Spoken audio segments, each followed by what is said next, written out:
তার জন্য বলছে তা না, এটা মিলান। এতগুলো কথা বলতে বলতে আল্লাহ কেমন কঠিন ধমক দিলেন দেখেন।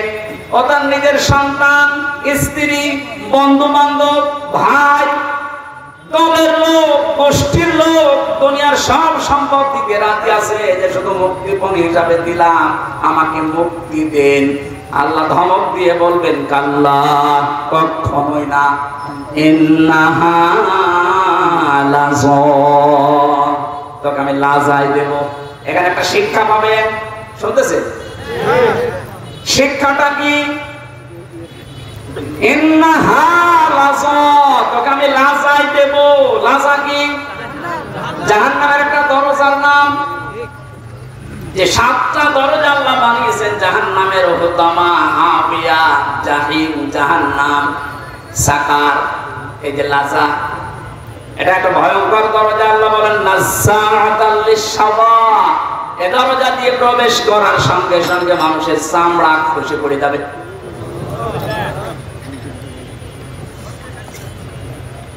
ওয়াজ বাড়ি নিয়ে যাওয়া না, এখানে পর্যন্ত রাখেন।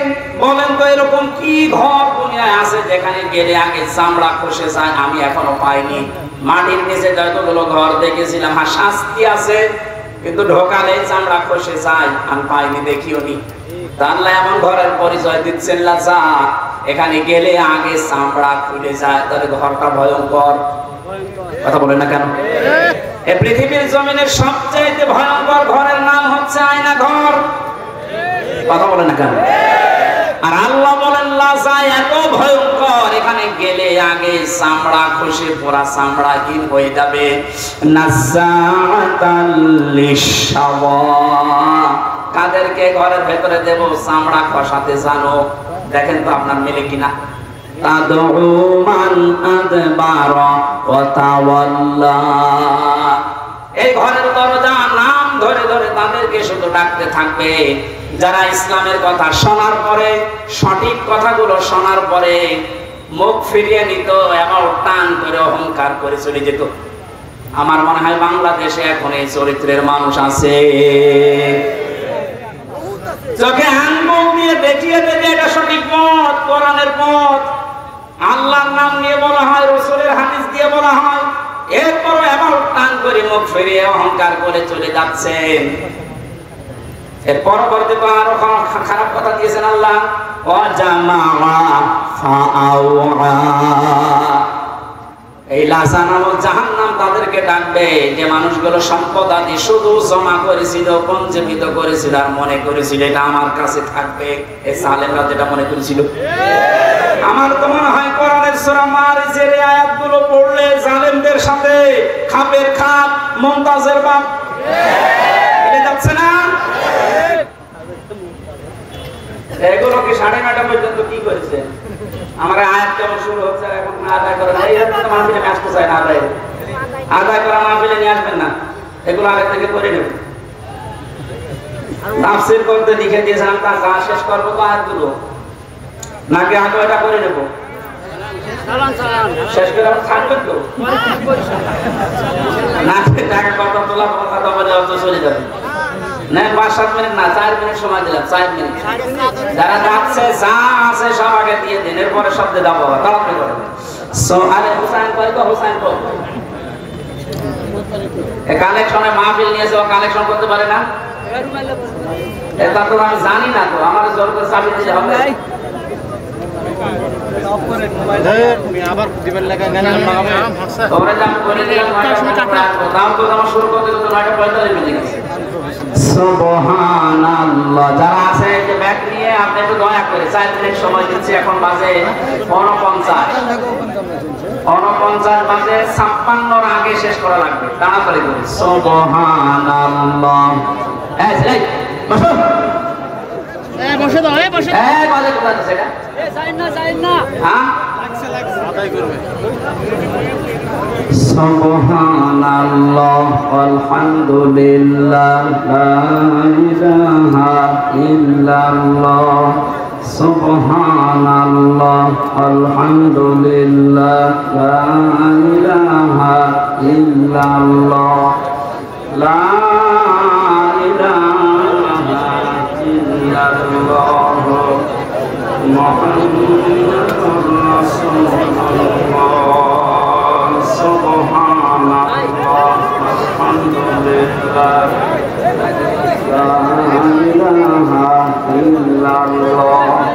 সুবহানাল্লাহ।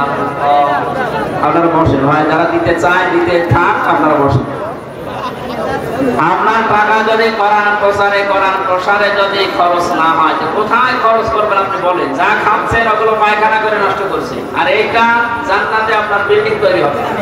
যতটুকু সামর্থ্য আছে, যদি 5 টাকা দেওয়ার ক্ষমতা থাকে 5 টাকা দিয়ে দেবো, বাড়ি যাওয়ার ভাড়া রেখে আজকে সব দিয়ে দেন। সুবহানাল্লাহ আলহামদুলিল্লাহ লা ইলাহা ইল্লাল্লাহ সুবহানাল্লাহ আলহামদুলিল্লাহ। এই এলাকায় মাহফিল আছে না? ক্যামেরা আশপাশে কোন জায়গায় আছে? এরপরে যে সমস্ত আয়াতগুলো আল্লাহ দিয়েছেন, এটা খালি অর্থ বললে কিছু বলবেন না, তো প্রত্যেকটা আয়াত ব্যাখ্যা করবেন। একটু বসেন বসেন বসেন, তাড়াতাড়ি করে, 3 মিনিট হয়ে গেছে কিন্তু। আরে তোমার কি, আমার কি মাথা খারাপ? সুবহানাল্লাহ আলহামদুলিল্লাহ লা ইলাহা ইল্লাল্লাহ সুবহানাল্লাহ আলহামদুলিল্লাহ লা ইলাহা ইল্লাল্লাহ লা ইলাহা ইল্লাল্লাহ মুহাম্মাদুর রাসূলুল্লাহ। রেখো মনেতে ভয় বান্দা খোদার, দূর হয়ে যাবে বাধা সব, তোমার আমার মালিক আছেন আমাদের রব, আছেন আমাদের রব। হয়েছে? হ্যাঁ, চলে যান, এবার চলে যান, যান, যারা দিয়েছেন ওনাদের বের করে দেন। এই তাড়াতাড়ি করা হোক।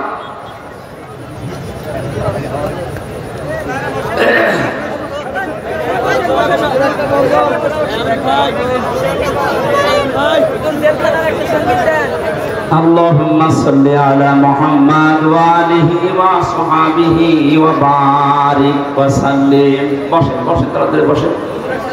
اللهم صل على محمد وآله وصحبه وبارك وسلم. اللهم صل على محمد وآله وصحبه وبارك وسلم. আমার ভাইরা, আমরা কিয়ামতের এই দেশের দিনের কথা সতর্ক করছিলাম আল্লাহর কোরআন দিয়ে। এখন এই সতর্ক করতে গিয়ে যে মানুষগুলোর কলিজায় দেখেছে শত্রুতা করবে আমি জানি। কোরআনের কথা বলার কারণেই তো গতকাল একজনের উপরে হামলা হয়েছে রাজশাহীতে।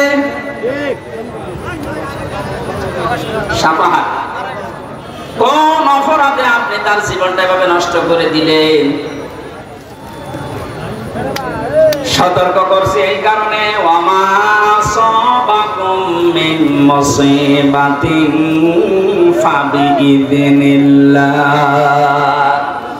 আমরা যারা কোরআন দিয়ে সতর্ক করি, কোরআনের পথে মানুষকে ডাকি, কসম আল্লাহর, এই সূরা তাগাবুনের 11 নম্বর আয়াত আমরা 100 বিশ্বাস করি।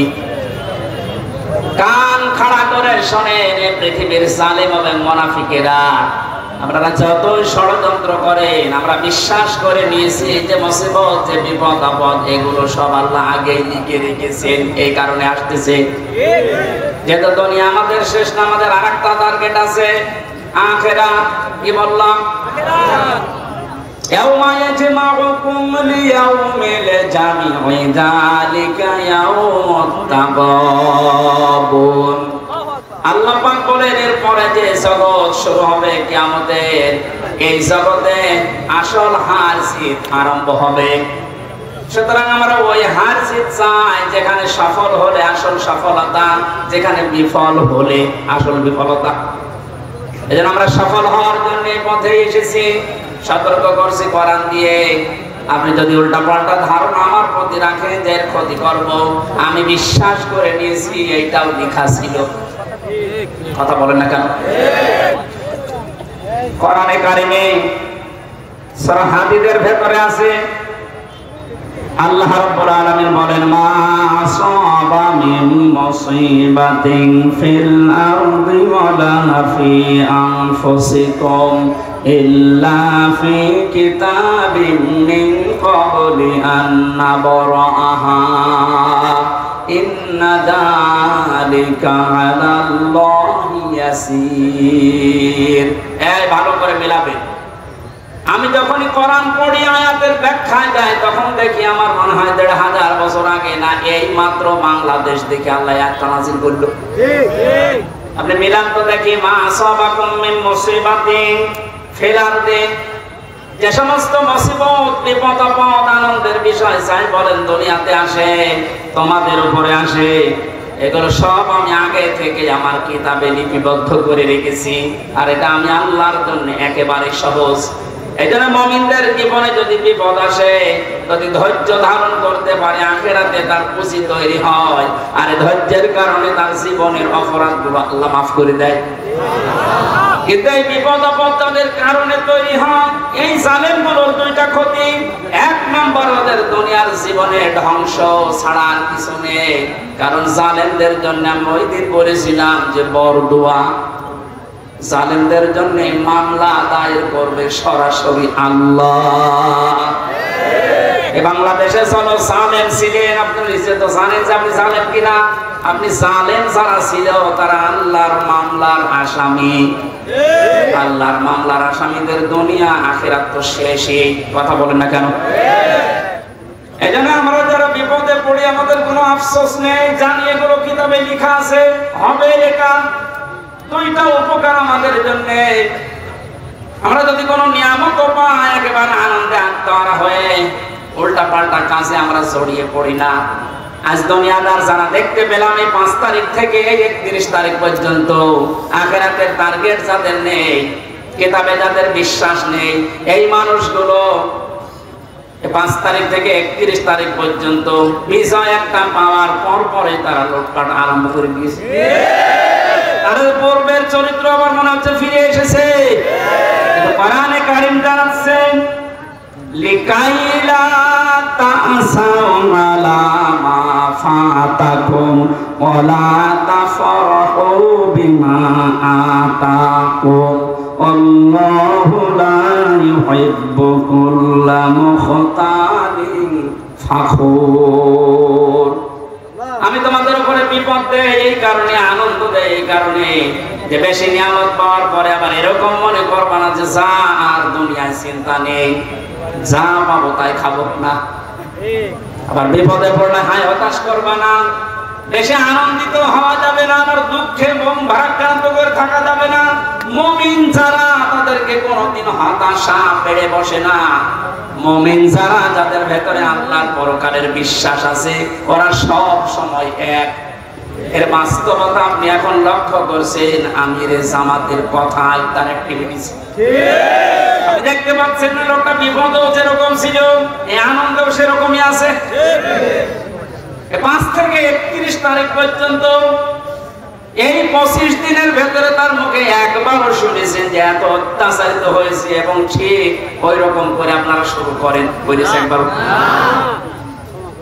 আপনি তো তার মতো অত বিপদে পড়েননি। সে ছেলে আছে, শুধু ছেলে না, এরপরেও তার ছেলে জেলখানায়, তার স্ত্রী অসুস্থ, তার অনুসারী অরকম, তার সহযাত্রী সহযোদ্ধা যারা সব পানিয়ে আছে, অধিকাংশ গুলো যে মানুষগুলো আছে জেলখানায়। এরপরও মানুষের ভেতরে দেখলাম কোনো টেনশন নেই, চিন্তা নেই। আল্লাহ রাব্বুল আলামিন জানিয়েছেন, হে নবী, এই মানুষগুলোকে বসে, এখান থেকে বসে,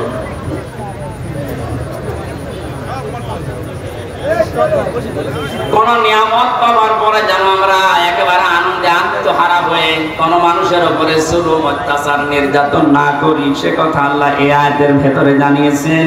কারণ আল্লাহ পাক অহংকারী এবং ফখর করে যারা চলে এই মানুষগুলোকে কোনোদিন ভালোবাসেন নাই, বাসবেনও না। বলেন নাউজুবিল্লাহ।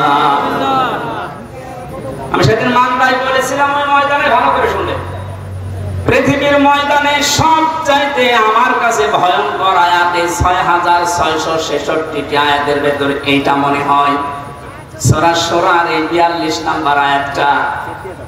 আল্লাহ পাক বলেন ইন্নামাস সাবিলু আলাল্লাযিনা ইয়াযলিমুনান নাস।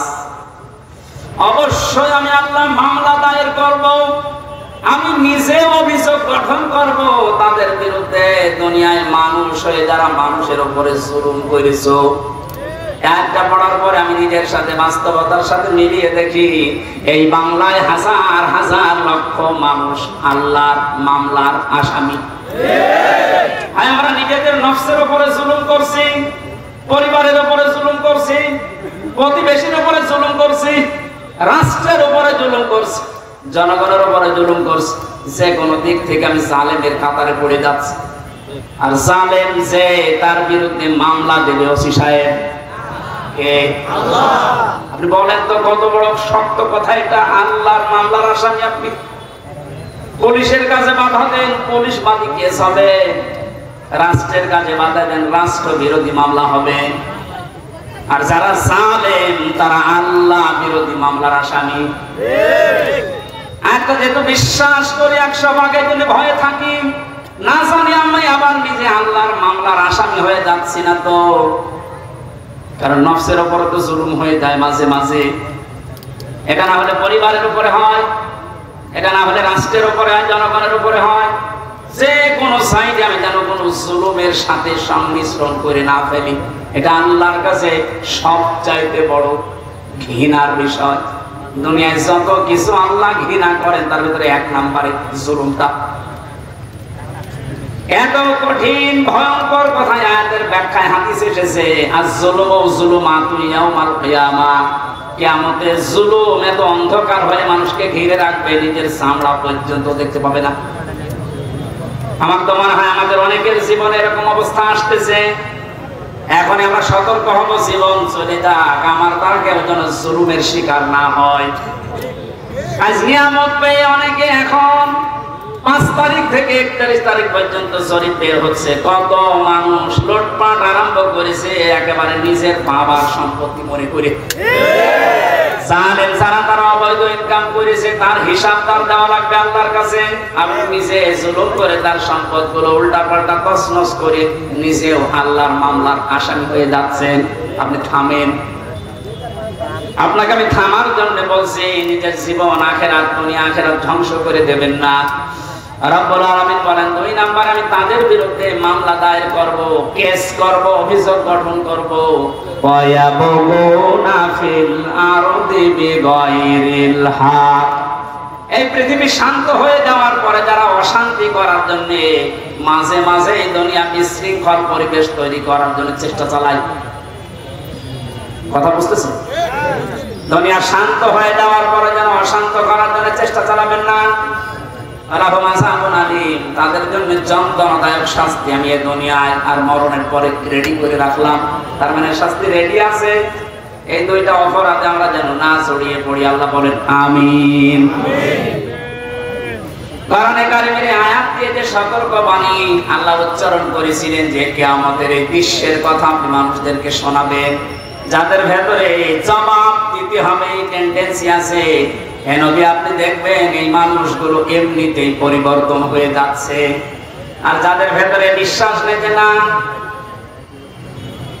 দুনিয়ার জীবনই শেষ জীবন, আমার আর দরবারে ইলাহিতে দাঁড়ানো লাগবে না, এই মানুষগুলোকে কোরআন দিয়ে সতর্ক করলেও কাজ হবে না। ফাযাক্কির বিল কুরআনি মান ইয়াখাফু ওয়াঈদ। So admonition or by the Holy Quran, him who frees my threat. আল্লাহ বলেন নবী আপনি কোরআন দিয়ে তো এই মানুষগুলোকে সতর্ক করতে পারেন, তারা আপনার বাণী শোনার পরে সতর্ক হবে, ভীত সন্তুষ্ট হয়ে যাবে। যারা আল্লাহর ধমকের ভয় করে, কার ধমক? বলেন বলেন। পুলিশের ধমক খেলে আপনার জীবনে ভয়ে কাঁপাকাঁপি করে। পুলিশকে যিনি বানিয়েছেন আমার আল্লাহ, উনি নিজে বলছেন আমি ধমক দেব। আল্লাহর ধমক যে কত কঠিন, কত ভয়ঙ্কর সূরা ইয়াসিনের ভেতরে ব্যাখ্যায় আছে। আমরা আবার আল্লাহর ধমকের উপযুক্ত হয়ে যাচ্ছি না তো? আমাদের জীবন এখনই থামানো লাগবে। এমন কোন কাজে আঞ্জাম দেওয়া যাবে না যে আমরা আবার আল্লাহর মামলার আসামি হয়ে যাচ্ছি, আল্লাহর ধমকে উপযুক্ত হয়ে যাচ্ছি। আল্লাহ যেন এরকম ধমক সূচক কিছু আমাদেরকে না বলেন, এইরকম জীবন গঠন করা দরকার। বলেন আমিন। রব্বুল আলামিন জানিয়েছেন, সতর্কবাণীগুলো উচ্চারণ করার পর ওই দিবস সম্পর্কে মানুষদেরকে আপনি ভয় দেখাবেন, যে দিবসে তার মা বাবা, স্ত্রী, পুত্র, আত্মীয় স্বজন কোনো কিছু কাছে আসবে না। আর ওই দিবস সম্পর্কে কোনো সন্দেহ, সংশয় এর অবকাশও নেই। সে দিবসের নাম কিয়ামত। কোন দিবস? এই কিয়ামতের জবাব দিতে হবে। এই টেন্ডেন্সি যতদিনে জাতির ভেতরে পয়দা না হবে, পুলিশ বলেন, র‍্যাব বলেন, আর্মি বলেন, কোন বাহিনী দিয়ে অপরাধ মুক্ত করা সম্ভব না। মক্কার ওই মানুষগুলো, ওদেরকে পরিবর্তন করার জন্য নবীজি এটা অ্যাপ্লাই করেছিলেন। যারা চুরি করতো, ডাকাতি করতো, নারীর ইজ্জতের জন ছিল, ওই মানুষগুলোকে যখন বোঝাতে পেরেছিলেন আর একটা কিন্তু জগৎ আছে, দাঁড়াতে হবে। হযরত ওমরের মতো এরকম ভয়ঙ্কর কোন মানুষ, এই মানুষটার জীবন এত পরিবর্তন হয়ে গেছে, 24 ঘন্টায় তিনি আতঙ্কে থাকতেন, আল্লাহ আমি তোমার সামনে দাঁড়াতে পারবো তো? রাষ্ট্রের সর্বোচ্চ দায়িত্বে ছিলেন হযরত আবু বকর। আজ এই যে 1628 জন মানুষ দায়িত্বে ছিল, আমি হাদিসটার সাথে মাঝে মাঝে মিলাতাম। আল্লাহ, ওনার সন্তান আব্দুল্লাহ একদিন পায়েস খেতে চেয়েছিল। স্ত্রী ডাক দিয়ে বলছে, স্বামী আপনি তো দেশের দায়িত্বে আছেন, যে টাকা পয়সা নিয়ে আসেন এর দ্বারা আজকে পায়েস তৈরি করা সম্ভব না। আপনি এক কাজ করেন, বাইতুল মালে যিনি আছেন অর্থমন্ত্রীর দায়িত্বে, তারে বলেন আগামী মাসের বেতনটা যেন আমাদেরকে দিয়ে দেয়। উনি বললেন ঠিক আছে দেখি। অর্থমন্ত্রীর কাছে বাইতুল মালে যিনি খাজানচিতে আছে বললেন আগামী মাসের যে বেতন পাই, মনে করেন 1200 দিরহাম, আমার এমনি দিয়ে দেন, আগামী মাসে আমার দেওয়া লাগবে না। অর্থমন্ত্রী ওরকম ছিলেন, ডাক দিয়ে বলে প্রধানমন্ত্রী আপনি যে আগামী 1 মাস বাঁচবেন এটা একটা লিখিত দেন। আমাদের দেশে যারা দায়িত্ব ছিল, এটা কি যিনি দায়িত্ব ছিল প্রধান তাকে বলার ক্ষমতা ছিল? এইরকম বলার ক্ষমতা যখন তৈরি হবে তখন সবাই আমরা এক হয়ে যাব। ওই রকম একটা দেশ চাই যে সবাই থাকবে জবাবদিহির ভেতরে। যেই বলেছে অর্থমন্ত্রী যে আপনি 1 মাসের বেতন নিতে চান, অগ্রিম লিখে দেন যে আপনি 1 মাস বাঁচবেন, তারপরে বেতন দেবো। মানে বলছে ঠিক আছে, বেতন লাগবে না। স্ত্রীর কাছে গিয়ে বলছে, স্ত্রী হবে না, আমার এই শর্ত দিয়েছে, আমার তো কোনো গ্যারান্টি নেই। স্ত্রী আর কথা জবাব দিতে পারে নাই। 15 দিন পর পায়েস রান্না করে দুপুর বেলা দিয়েছে, মানে খাওয়া বন্ধ করে দিলেন। ডাক দিয়ে বলেন স্ত্রী দাঁড়াও, আমি তো আগাম বেতন নিয়ে আসি নাই, যা প্রতি মাসে মাসে দেয় ওইটাই দিয়েছি, কোথায় পেলে? স্ত্রী উম্মে রোমানা ডাক দিয়ে বলে স্বামী আমার, আপনাকে আমি বলেছিলাম আপনি পারেন নাই, কিন্তু আপনার উপর আমার কোনো রাগ নেই। যে টাকা আপনি আমাকে হাত খরচের জন্য দেন প্রতি মাসে মাসে, ওখান থেকে আমি 1 মুঠা করে চাল, আটা যাই বলেন তুলে রাখতাম। 15 দিনে প্রায় 2 কেজি হয়ে গেছে। এটা আমি পাশের বাড়িতে বিক্রি করে এই পায়েস রান্না করেছি। হযরত আবু বকর সিদ্দিক সন্তান আব্দুল্লাহ খাবার খাচ্ছিলেন। আব্দুল্লাহকে ডাক দিয়ে বললেন তাড়াতাড়ি খেয়ে শেষ করো। ছেলেটার হাত ধরে নিয়ে গেলেন বাইতুল মালে। অর্থ মন্ত্রণালয়ের দায়িত্বে যিনি আছেন খাজানচি অর্থমন্ত্রী বললেন ভাই, আগামী মাস থেকে অন্তত 1200 টাকার জায়গায় আমার 1000 টাকা করে বেতন দেবেন। কারণ আমি যা দেখলাম 1000 টাকা হলো আমার সংসার চলে যাচ্ছে, ওই 200 টাকা থাকলে আমার জনগণের কাজ হবে। কি টেন্ডেন্সি তৈরি করেছিলেন তারা বলেন তো? তারাও তো আমার মতোই মানুষ ছিল, আমরা পারি না কেন? এটা জবাব দিতে হবে আমার মালিকের সামনে দাঁড়িয়ে। এটা যতক্ষণ পর্যন্ত 100 ভাগ আপনি বিশ্বাস না করবেন, আপনার দাড়ি লম্বা হতে পারে দরবেশের মতো, আপনার জুব্বা লম্বা হতে পারে, 14 বার হজ করতে পারে, কিন্তু আপনার জীবন পরিবর্তন হবে না। আপনার জীবনকে আপনি পরিচ্ছন্ন করতে পারবেন না। নওগাঁবাসী, আমি আমার ঈমান থেকে কথা বলছি, যতটুকু আমি মানতে পারবো বলে বিশ্বাস করি আমি ততটুকুই বলছি। আমরা যেন এইরকম চরিত্র অর্জন করতে পারি কোরআন কেন্দ্রিক, বলেন আমিন। ফারিকুম ফিল জান্নাতি ওয়া ফারিকুম ফিস সাঈর। সর্বশেষ আল্লাহ যখন শেষ করে দেবেন বিচার আচার, এক দলকে জাহান্নামে পাঠিয়ে দেবেন, এক দলকে জান্নাতে পাঠিয়ে দেবেন। এইটাই ফাইনাল, এই শেষ। আমরা যেন যে কোনো এক দলে যেতে পারি তা না।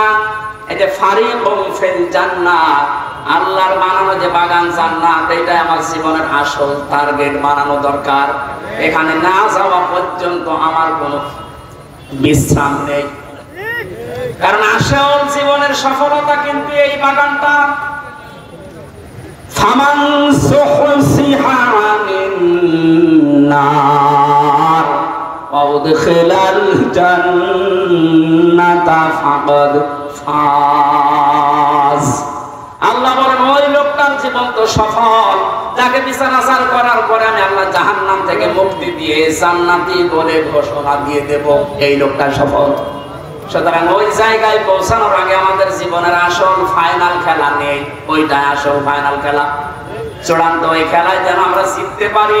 আমাল হায়াতুদ দুনিয়া ইল্লা মাতাউল গুরুর। পৃথিবীর মানুষ বারবার বলছি, শোনো, দুনিয়ার জীবনটা কিন্তু খেলাধুলা, রং তামাশা।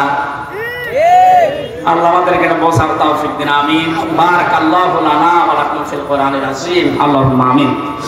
لا إله إلا أنت سبحانك إني كنت من الظالمين. لا إله إلا أنت سبحانك إني كنت من الظالمين. فاستجبنا له ونجيناه من الغم وكذلك ننجي المؤمنين. ربنا ظلمنا أنفسنا وإن لم تغفر لنا وترحمنا لنكونن من الخاسرين. রব্বুল আলামিন, সারা জীবন অপরাধ করে জীবনটা নষ্ট করে ফেলেছি। হাত উঠে কথা বলবো ভয় করে, লজ্জা করে। পেছনের দিকে তাকালে জাহান্নামের আগুন ছাড়া কিচ্ছু দেখা যায় না। আল্লাহর অপরাধের দিকে তাকালে হয়তো তোমার মাফ করতে ইচ্ছে করবে না। তোমার গফফার নামের দিকে তাকাও, তোমার সাত্তার নামের ওসিলায় আমাদের অপরাধগুলো তুমি এই মুহূর্তে সব গোপন করে দাও। বড় ভয় লাগে কি আমাদের কঠিন ময়দানে, কঠিন কঠিন মানুষের সামনে আমাদেরকে দাঁড় করিয়ে আবার অপমান করবা না তো।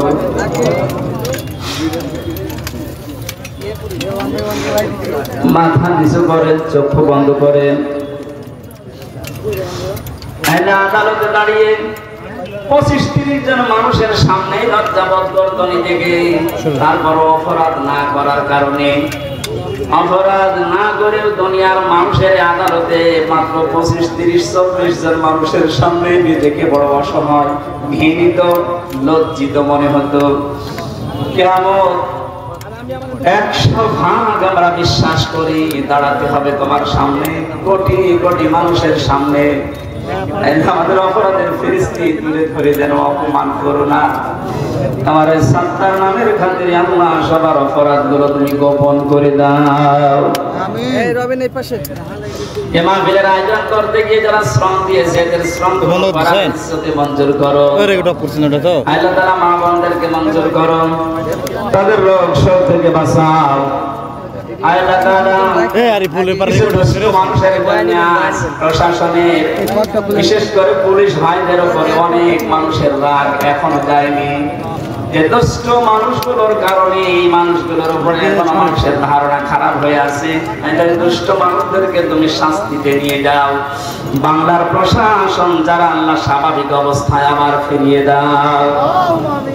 নিজেদের মা বাবা, আত্মীয় স্বজন, স্ত্রী পুত্র ছেড়ে দিয়ে যারা বাংলার বিভিন্ন প্রান্তে দেশ এবং দেশের দায়িত্ব পালন করে, এদের পুরা দায়িত্বটা তুমি ইবাদত হিসেবে কবুল করে নাও। আমাদের সবার শরীরকে তুমি সুস্থ রাখো, এইদিকে তাকান, নিরাপদে রাখো, যত রকমের ষড়যন্ত্র সব তুমি নস্যাৎ করে দাও। আগামীর এই বাংলাদেশে তোমার আইন দিয়ে চলছে, এটি দেখার পরে মরণ তুমি আমাদেরকে দিও আল্লাহ।